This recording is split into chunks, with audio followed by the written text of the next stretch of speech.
Cut work blouse ని stitch చేశాక cuts అన్ని పైకి లేచినట్టుగా వస్తున్నాయా? మామూలు బ్లౌజ్ కి కట్ వర్క్ బ్లౌజ్ కి నెక్ లో కానీ షోల్డర్ లో కానీ ఏమైనా మార్పులు ఉంటాయా? ఇవన్నీ క్లియర్ గా ఎక్స్ప్లెయిన్ చేస్తూ ఫుల్ వీడియో పోస్ట్ చేశాను.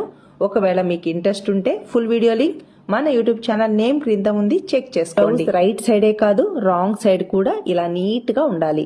నెక్స్ట్, కట్ వర్క్ బ్లౌజ్ ని డిజైన్ చేసేటప్పుడు నెక్ డీప్ ని మనం కట్ చేసేటప్పుడు ఖర్చుతో సహా ఇలా చూసుకోవాలి. ఇక్కడ 8.75 ఇంచెస్ ఉంది. కరెక్ట్ గా మనం కట్ వర్క్ బ్లౌజ్ ని డిజైన్ చేసేటప్పుడు కట్ వర్క్ పై వరకు ఇలా చెక్ చేసినప్పుడు 8.75 ఇంచెస్ రావాలి. అలాగే నెక్ వెడల్పును కూడా చెక్ చేసుకోవాలి.